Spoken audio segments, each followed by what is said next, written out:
Hey there everyone, welcome back to another video.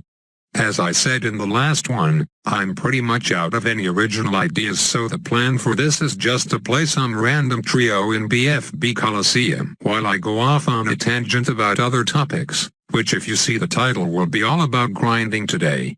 Yes, grinding, something I've talked about countless times before, but why not do it again and piece my thoughts together and keep it more organized this time? Let's begin. So it seems that many players have started quitting battles recently due to either boredom, burnout or other reasons, more so than any other previous period I've witnessed. Maybe it's because the YouTubers are starting to drop like flies and that's misrepresenting what I see, but I think the point still stands that battles is a game that you can burn out at pretty quickly, at least relative to other multiplayer games. That mostly has to do with the nature of the game, because it's a one-on-one game where the main variety aspect between each match is the 3-tower loadout you and your opponent chooses. 4th tower too, of course, but you understand what I'm getting at. Battles is a pretty simplistic game when you compare it to other competitive games. From a competitive/high arena standpoint, this variety is going to be even more limited because of the few viable strategies there are at the moment. So of course if you grind your butt off with the same strategies and face opponents using the same ones day in and day out, you're going to get bored and want to take a break eventually. But aside from game mechanics and balance, I think another major reason that affects how fast players get burned out is the fact that literally every reward you achieve in this game is based on how many games you play/win, aka grinding. Let's take a look at everything in the game that uses quantity of games as a requirement for unlocking it. Ignoring all the tower upgrades because that only costs a minuscule amount of medallions, and it's clear the prices to unlock those are used to give new players something to play for. So, there's veteran cards. At the worst these will require you to win 100 games of card battles to unlock. Then there's clans, where as a collective effort the clan will have to win the equivalent of 6,000 BFB Coliseum games in a week to get the highest reward chest. Silver and golden projectiles, given to those who can accrue 10 million and 75 million medallions respectively. For reference, to get 10 million medallions you have to win 400 more times than you lose in BFB Coliseum. For golden projectiles, that's 3,000 net wins. I understand Ninja Kiwi meant to make this reward unreachable or at least very difficult to obtain, but it still counts as an incentive to grind nonetheless. And lastly, the biggest culprit being the global and prestige leaderboard and the rewards that come with it. This one's pretty straightforward. The more wins you get, the higher rank you are. Prestige leaderboard pretty much works the same way.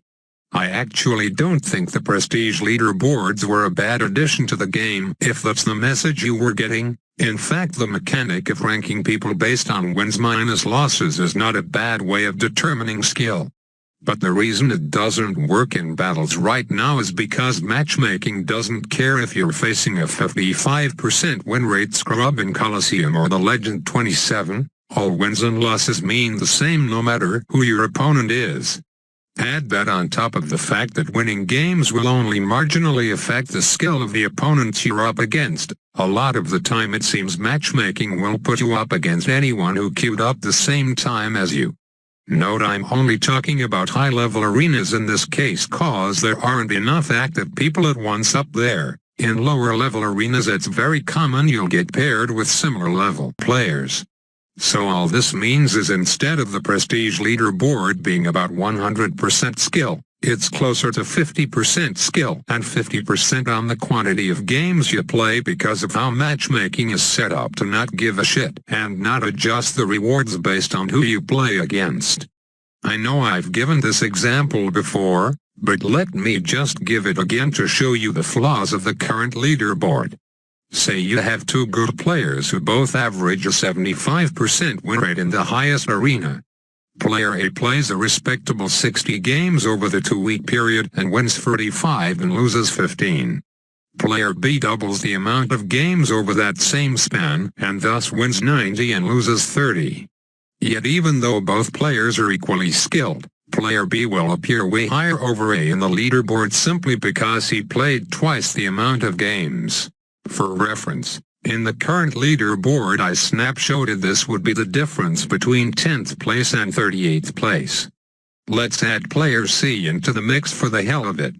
This guy isn't nearly as good as A and B, but he's a hardcore grinder, grinding to the tune of 400 games in 2 weeks with 250 wins and 150 losses.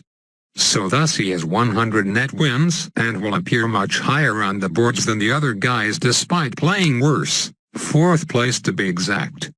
Anyways, I'm not sure how I went so off topic with it there, so let me just say how this all relates to grinding and people getting bored of the game. If Ninja Kiwi highly rewards grinding like they do right now, people are going to play their ass off, and that's exactly what they want, to get as many active players as possible.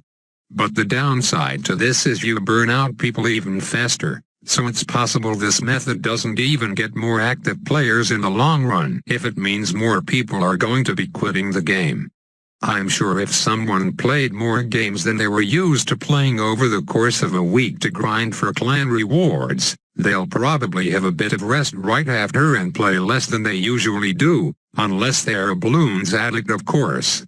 But yeah, I certainly believe there are more effective ways to keep players engaged in your game aside from grinding, ways that are no longer possible in this currently installment of battles because of the infrastructure that's currently there.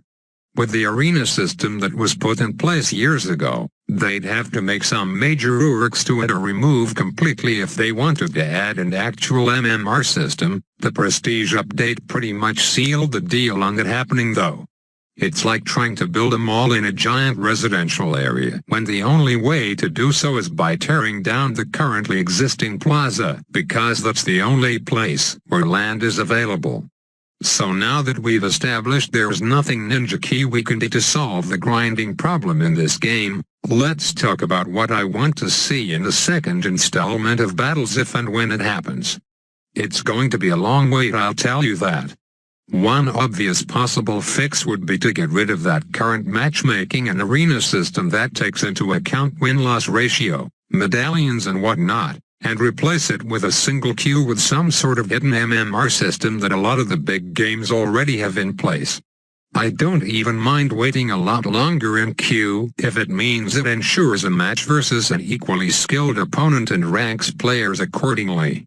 This way, it isn't always about playing a fuck ton of games, because if two people are equally skilled, player B who plays double the games will still be approximately the same rank as player A, as B will hit a plateau, an average of 50% win rate with those extra games played over A.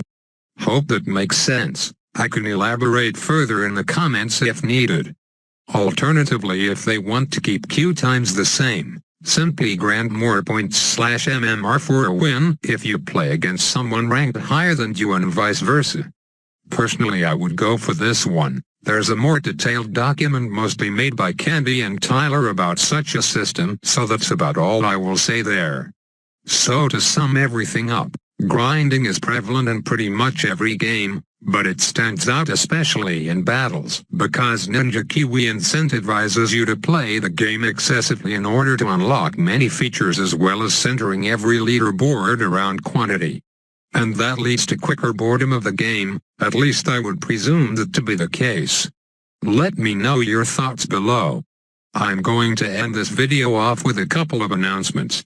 First of all, I'm still looking for a clan to leech chest 8 to 10 rewards from. Unfortunately, the only clan aiming for chest 10 this week is USA, but their clan is full, so I guess you won't be seeing this MLG intro for a while. Rest in peace. Secondly, an update about the Discord I was talking about a few videos back. So it's official, I have a really basic Discord now, the link for which you can find in the description or in the pinned comment below. As of now there is only one channel you can chat in. We'll probably expand later on, but this announcement is just to get people into the Discord for now. Note the server picture is a pic of a Kamo Regrow Red because I'm so damn original. And again, I probably won't chat in there often, but from time to time I'll pop it if the topic interests me. Just lay off on the private messages please and thank you, because I won't reply to them unless it's really necessary. That's going to do it for me for today, so thank you for watching. Hope you enjoyed what I had to say regarding this topic of grinding. Likes and subs are always welcome, so please press it if you want to make me happy. Have an intriguing day.